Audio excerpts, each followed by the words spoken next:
Hey, you guys, let's do a Valentine's story time. My worst Valentine's Day ever. And traditionally, we celebrate our Valentine's Day on February 13th. We've never celebrated it together as a couple February 14th, simply because our first date was February 13th. So it started going sour a day or two prior to February 13th. So I'll do my best to convey to you the sequence of events that landed me a terrible Valentine's Day on February 13th. And yes, I have permission to tell the story. And no, it's not typically funny as you're going through it. But after it's all over and you look back and talk about it, it's hysterical. Anyways, I hope I don't laugh too hysterically. But so have you guys heard of this new holiday called Valentine's Day for February 13th? One moment as I have another piece of chocolate milk, Russell Stover's milk chocolate from my sweetheart. Well,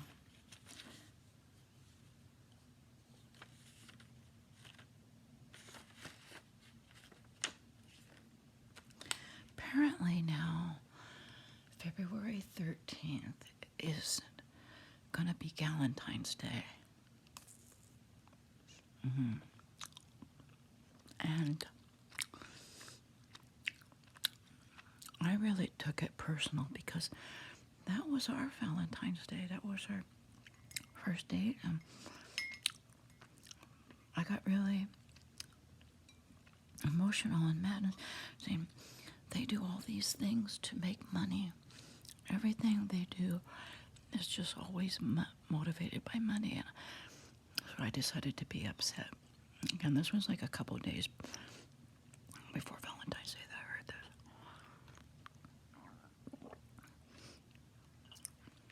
this. Again, I'm not positive, but it sounds like they're making February 13th Valentine's Day, whatever that is. Okay, so these are pretty good. You all know I'm addicted to See's candy. I love See's candy. But the big no-no is do not get me See's candy on Valentine's Day. I want the traditional hard candy box from somewhere other than See's.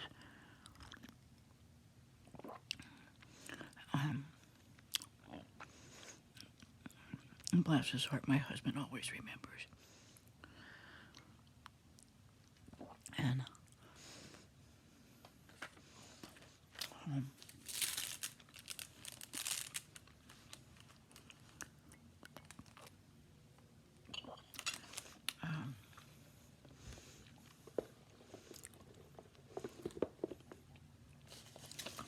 and my dozen roses, bless his heart, what a sweetheart. That we couldn't celebrate on the 13th. We had to do it on the 14th. Yeah. Look at this card. This card will make you cry. It's so lovely. Our love story. It's this huge jumbo card. I'm thinking it's more artistic for show than having any good words in it. But look, it says, our love story has two little jewels. This is so sweet.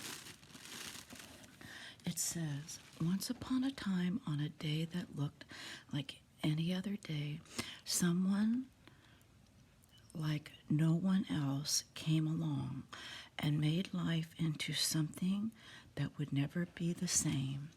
That's you. That's my life. That's why you'll always be the only one for me. Happy Valentine's Day. Oh my goodness, if you don't think I cried, because the words were perfect, and that's exactly how I felt also. So, thank you, American Greetings. Oh my goodness, such a lovely verse in there. Okay, so we did end up having a nice Valentine's Day on February 14th. But back to February 13th, there I was minding my own business. And my husband, who hadn't been feeling his best, never says anything when he's sick. Never. His whole family's that way. And just to talk about it gets me upset because I'm just such the opposite. Our family is just the opposite. But they don't want to talk about it. They want to pretend everything's perfect. They're not sick. And it does get to a point where it's very upsetting for me. And trust me, February 13th, I was really upset. So anyways,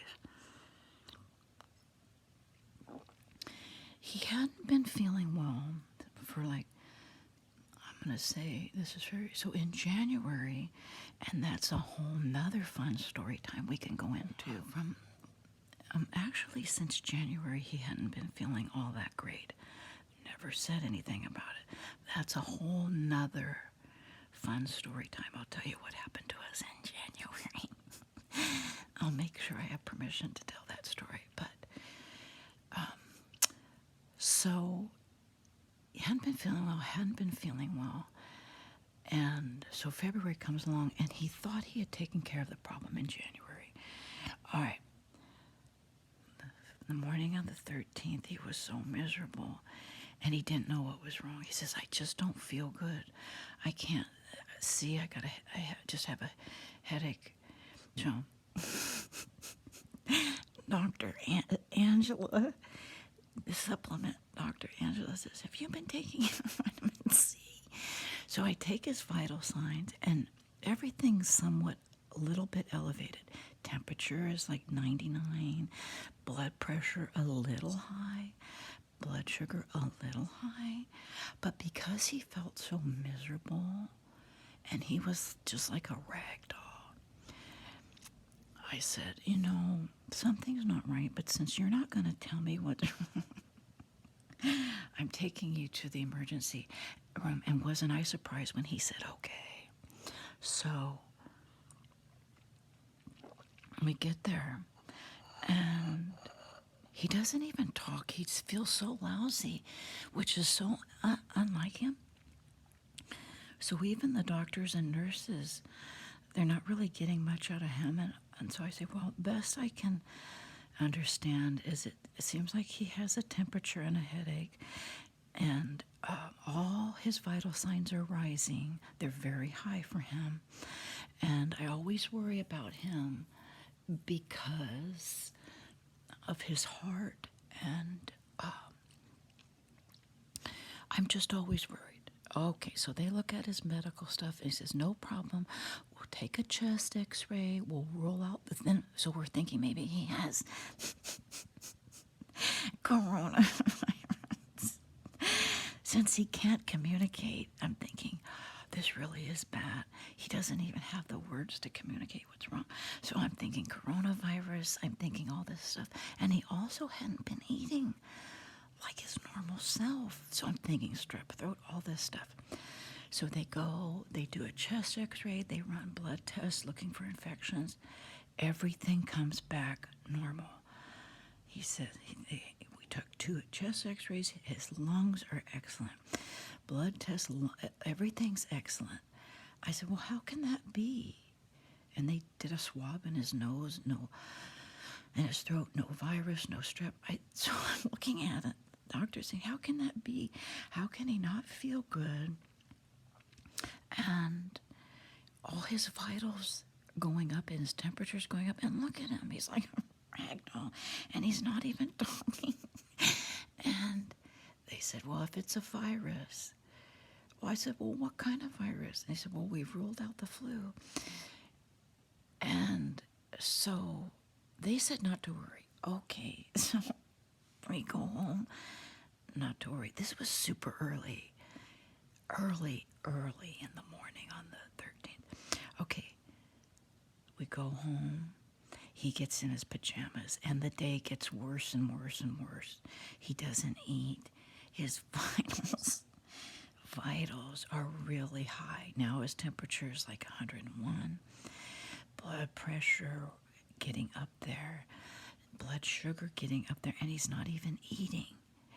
Jell-O. He will eat Jell-O and whipping cream. And because of all the sugar, all he was eating all day was sugar. He was in the bathroom a big part of the day. And when I would ask him what's wrong, he says, I don't know what's wrong. I've never felt this way before. My whole head is going to pop off. My whole head is congested. And I'm screaming. I said, well, why didn't you tell that to the doctor? Why did you say you just had a headache? And he said, because I did. I just had a headache. Now it's worse. My head hurts. I got a headache. My teeth hurt. Everything hurts. Don't touch any part of my body. It all hurts. I said, okay, something's wrong. And I don't know what's wrong. We have to go back to the emergency. And wasn't I surprised again when he said okay? He never says okay. Never to emergency or doctors or urgent care. So, bigger than beans, we walk in and it's the same people. It's later. So obviously, the stuff we had planned for our Valentines Day on the 13th was put on hold. I was sick all day. I was so worried about it. Go back to the emergency. And they said, my goodness. And they took their vitals and they said, you're right. Something is wrong. And this time we had a different doctor who does love us. He doesn't see us too often, obviously. And he didn't see us that morning. We tell him this story. I said, but we were just here. His x-ray is excellent. His blood test. He said, let me take a look in his ears. Bigger than beans. The doctor said, he's got a huge sinus infection. And I said, what? Like really disgusted. Totally disgusted.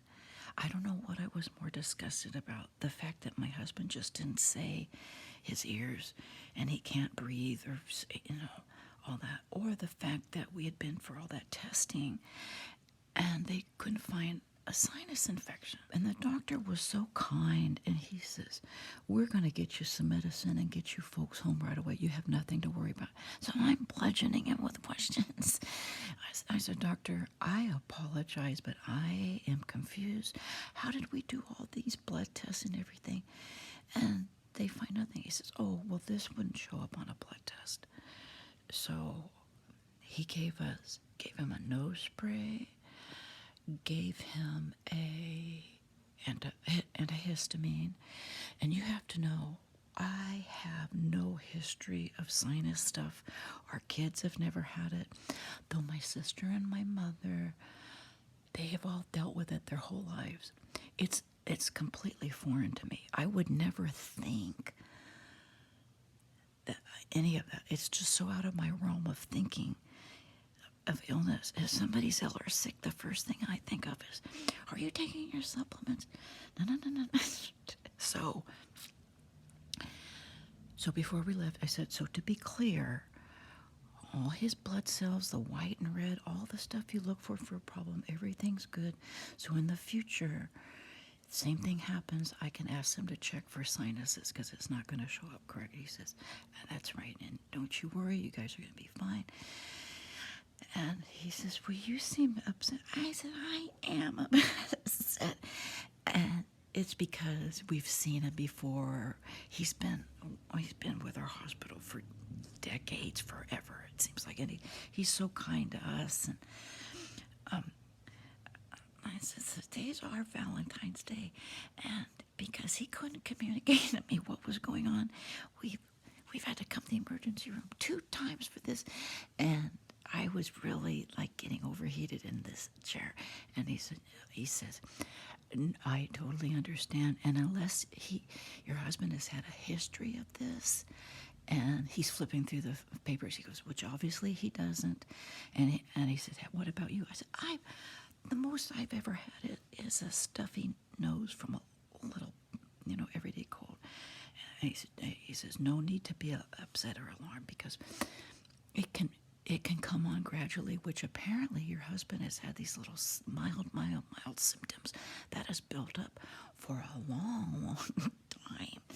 So I said, well, thank you. I understand a little bit better, because it just didn't make sense to me. And my poor husband, he didn't defend himself, and didn't talk, wasn't eating or drinking. And when you have a vibrant person who's, he's social, he eats and drinks and comes and goes and is happy, and all of a sudden they're like the best way I could describe it is a rag doll. You're just sitting there, and that's it. You're not doing anything. It's very alarming. So anyways, that was my worst Valentine's Day ever story, because our Valentine's Day is February 13th. So we get the medicine, come home, and it took, what is today? Is today, let's see, the 14th, was that Friday? 15th, is today the 17th? It took 2 or 3 days. Last night was the first night he seemed like his old self. We were watching TV, he was chuckling, talking, and he ate his supper. Oh my goodness, it took a while, even with the nose spray and the antihistamine. But we did on the 14th, we exchanged our Valentines. But still in my memory, it will be the worst Valentine's Day for me, because it's all happened on February 13th, the anniversary of our first date. So there you have it. As much as I tried to bring you positive, happy, fun, upbeat videos day by day, now you know. Angela Bright does have bad